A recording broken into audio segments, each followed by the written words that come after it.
Los seres humanos nos comunicamos a través de una herramienta compleja y fascinante, el lenguaje. Con un conjunto determinado de signos podemos crear infinitos mensajes que sirven para contarnos historias o informarnos sobre cosas que pasan, demostrarnos sentimientos o componer magistrales obras literarias.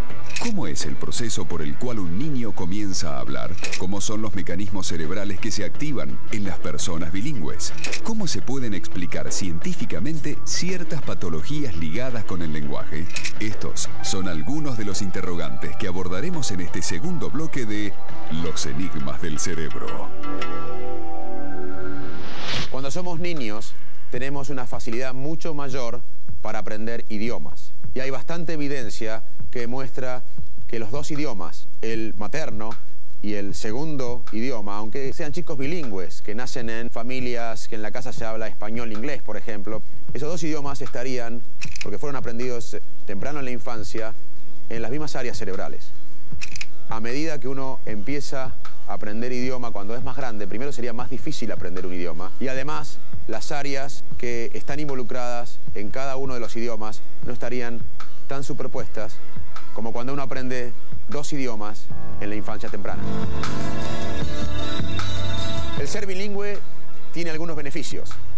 Mejora la concentración y la atención y además protegería para el deterioro cognitivo. Inclusive personas que inevitablemente van a tener Alzheimer, al ser bilingües, la presentación de la enfermedad sería más tarde.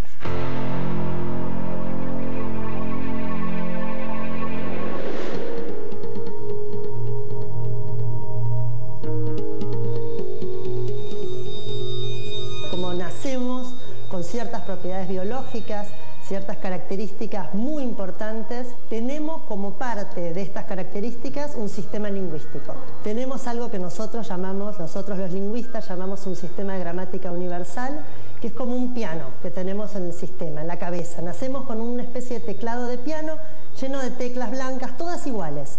Y cuando nacemos todos con el mismo pianito, mi pianito, el pianito del que nació en China, del que nació en África, el que va a hablar japonés, y de acuerdo a qué lenguaje hay en el ambiente donde nosotros nacemos, qué se habla alrededor nuestro, y no qué nos habla mi papá y mi mamá, qué nos dice específicamente, sino qué lenguaje hay, es algo así como qué sonido se toca en ese piano. Yo nací en la Argentina y escuché chirín, el mismo que todos los que nacimos en la Argentina. Si hubiera nacido acá y mi mamá hubiera hablado castellano y mi papá chino, es como que tocaran el piano a cuatro manos, si hubiera sido perfectamente bilingüe. El chico tiene, cuando nace, una tarea enorme que es entender de toda esa especie de ruido que escucha, que es el lenguaje, cuáles son las palabras, cuáles son los sonidos que constituyen ese lenguaje que él va a hablar.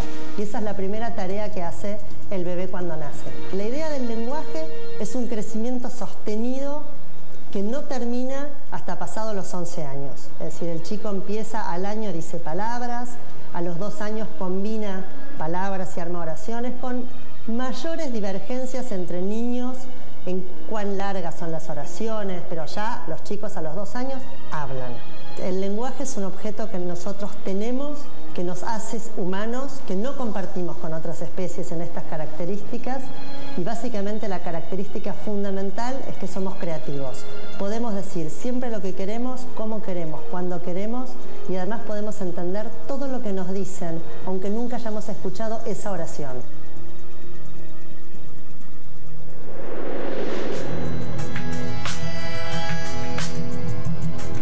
La genética nos brindó una información muy importante en la adquisición del lenguaje humano. Una familia en Inglaterra tenía un déficit selectivo del lenguaje. Intelectualmente eran normales. En esta familia se encontró una mutación genética en el gen FOXP2. Hoy este gen está asociado a la producción del lenguaje, pero no es exclusivo de los humanos. Inclusive este gen existe en los chimpancés. Sin embargo, investigadores demostraron que el gen FOXP2 en los chimpancés es sutilmente diferente al gen FOXP2 en los humanos, y esto podría explicar la complejidad que el lenguaje humano ha alcanzado. Mucho de lo que sabemos acerca de las áreas críticas en el cerebro humano para el lenguaje lo aprendimos de personas con lesiones cerebrales, con accidente cerebrovascular o tumores. En 1861, un neurólogo francés, Paul Broca, descubre una cosa muy importante, que las personas diestras que habían quedado sin producción del lenguaje durante la vida, cuando fallecían y él examinaba el cerebro, tenían una lesión específica, centrada en un área que hoy denominamos área de Broca. Esta área sería crítica para la producción del lenguaje. Además, Broca se dio cuenta de otro dato muy importante, que el cerebro es lateralizado, porque esas personas, si tenían la lesión del otro lado del cerebro, esas personas diestras, tenían la lesión en el cerebro derecho, no tenían el déficit en el lenguaje. De la misma manera, estudiando pacientes con lesiones cerebrales, un neurólogo alemán, Wernicke, se dio cuenta que había otra área cerebral más posterior al área de Broca que era crítica para la comprensión del lenguaje. Otros investigadores encontraron que hay una conexión masiva entre estas dos áreas. Cuando hay personas que sufren una lesión en el área de Broca, los pacientes tienen afasia, que es un trastorno del lenguaje. Básicamente, cuando afecta al área de Broca es en la producción del lenguaje. Es una afasia que se denomina no fluente. En cambio, cuando la lesión es más posterior, en el área de Wernicke, la afasia es fluente. Las personas tienen un trastorno del lenguaje, pero de manera fluente. Ellos pueden armar una frase, aunque la frase muchas veces no tiene sentido. Además, hay una condición que se llama afasia primaria progresiva, en los cuales los pacientes tienen problemas progresivos del lenguaje, pero no son súbitos de un día para el otro, producto de un accidente cerebrovascular. Son producto de muerte neuronal que se da con los años. Una de las enfermedades más intrigantes es la demencia semántica. Las personas empiezan a perder el significado de las palabras. Por ejemplo, empiezan a perder el significado de esto, que es una corbata. No saben qué es. Pueden manejar, pero no saben qué significa un auto. Pueden escribir, pero no saben qué es una lapicera. Pueden hacer un cálculo matemático, pero no saben qué es un número. Por los primeros 2 años solamente tienen una afectación en el concepto semántico, en el significado de las palabras. Y esto no se debe a un problema del lenguaje, que no pueden expresar qué significa una corbata, o qué significa una lapicera, o qué significa un auto. Estas personas sufren una atrofia, un desgaste selectivo producto de la muerte neuronal en una parte del cerebro que se llama corteza temporal lateral. Habíamos hablado en el programa de Alzheimer que la parte en la que se inicia la atrofia, la enfermedad de Alzheimer, es en ambos hipocampos, que están en la parte temporal más medial.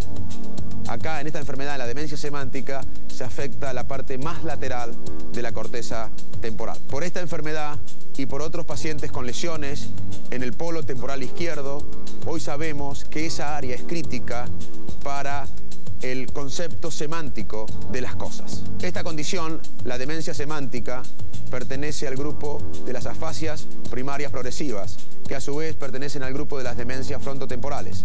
Acabamos de escribir en el Journal Neurology, uno de los principales journals neurológicos del mundo, la nueva clasificación de esta enfermedad.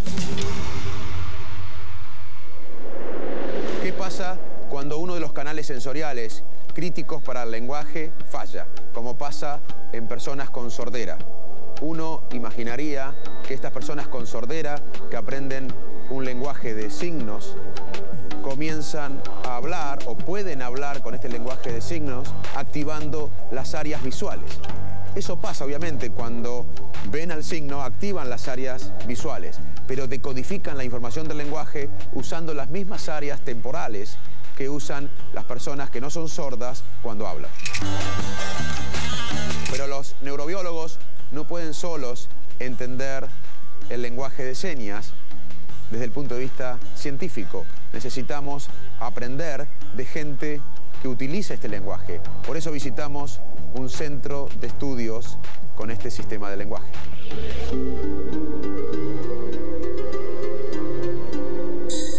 La diferencia que existe entre la adquisición en un chico sordo de la lengua de señas con un chico oyente su lengua oral, en realidad no existe ninguna diferencia, cada uno va pasando por sus mismas etapas siempre y cuando el entorno se lo esté brindando. Solamente el 5% de los chicos sordos son hijos de padres sordos, el 95% son hijos de padres oyentes, entonces la lengua que circula en la familia es la lengua oral.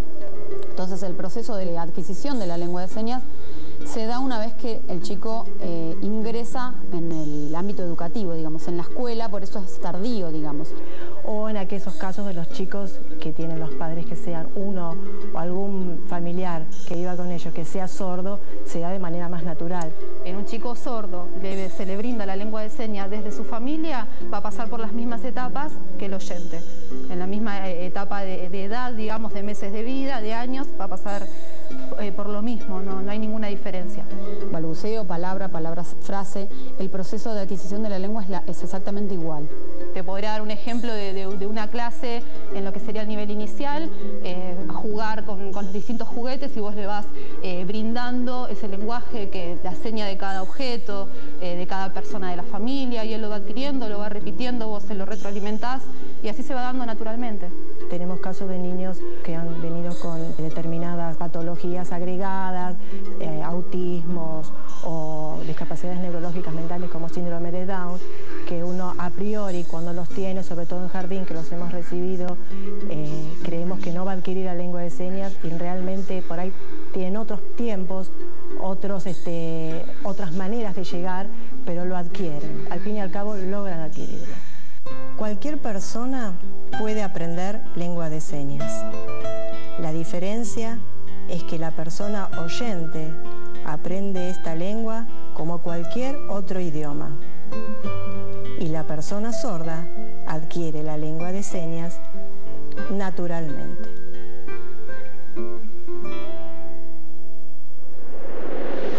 ¿Qué aprendimos hoy? Si bien muchas especies tienen la capacidad para comunicarse, el lenguaje humano es muy diferente a la comunicación de estas especies, tanto cualitativa como cuantitativamente.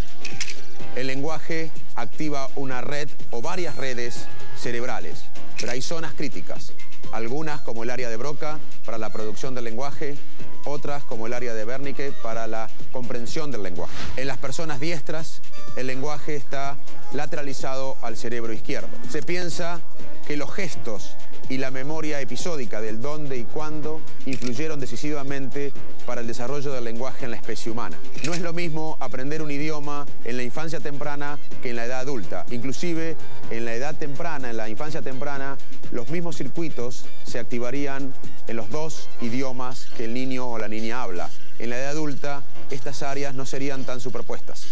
Lesiones por accidentes cerebrovasculares, tumores o traumatismo de cráneo pueden producir trastornos del lenguaje. Y esto también fue una de las herramientas que usó la neurología cognitiva para entender cómo el cerebro procesa nuestro lenguaje.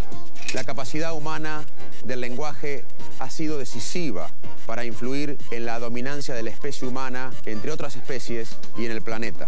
La capacidad de hablar y de escuchar es un privilegio y es un don de la condición humana, a diferencia de la época oscura que signó por muchos años nuestro país la palabra de salud. Gracias por acompañarnos en otro episodio de este viaje maravilloso sobre el cerebro humano, el objeto más complejo del universo. Los invito la próxima semana, en donde evaluaremos el cerebro político. ¿Qué pasa en nuestro cerebro cuando decidimos nuestro voto? ¿Cómo influyen las emociones en el voto? ¿Es nuestro voto racional? Todos estos temas los analizaremos en el próximo programa de Los Enigmas del Cerebro. Los espero.